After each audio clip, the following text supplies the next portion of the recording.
finally we have something that can be used in the fight against Ebola.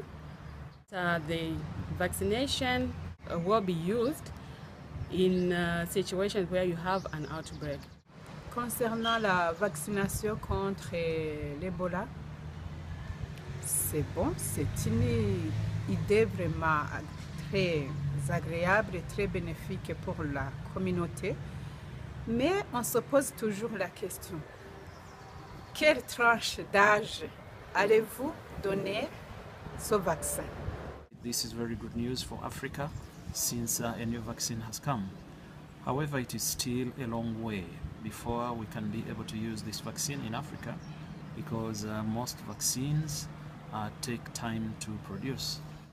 If there is a big outbreak like the one that has been in West Africa, is the vaccine going to be able to control? Will there be enough of this vaccine for people to use?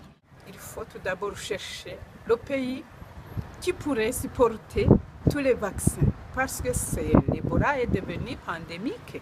Ce n'est pas seulement l'Afrique de l'Ouest. Est-ce que vous allez seulement vacciner les voyageurs, ceux qui vont voyager, ou bien vous allez vacciner tout le peuple? I don't think at the moment any country in Africa can afford to massively vaccinate its own population. So it would require that the vaccine is produced cheaply and given to the countries cheaply for the countries to do routine vaccination. So what we really need to do is develop the infrastructure and the capability of Africans to be able to process their own resources.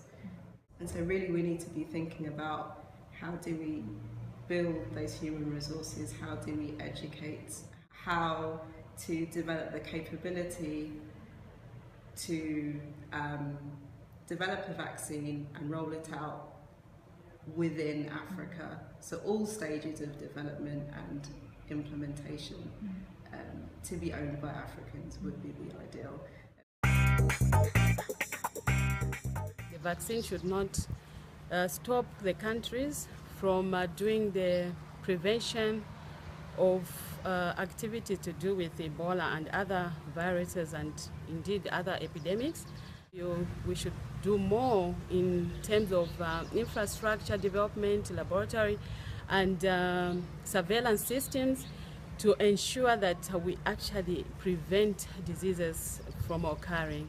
From the policy point of view, I think we need to look at engaging the communities to ensure that they really understand what a vaccine is able to do, ensure that the communities actually prioritize issues to do with community surveillance, putting up interventions to prevent most of these diseases that we have in Africa.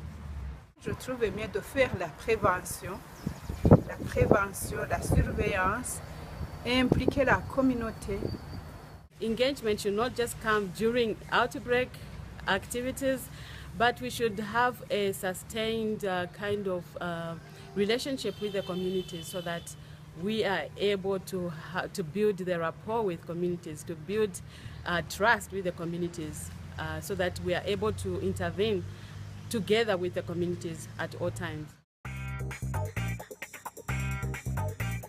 CORDS operates in a cross-border fashion, so it's really about cementing those relationships between countries that are close to each other so that we ease the flow of information, because it doesn't make sense to report outside and then wait for that information to come back.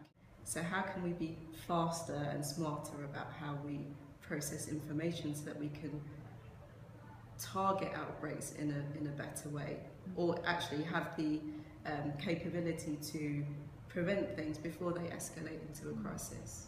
What's great about CORDS is that we have a global perspective.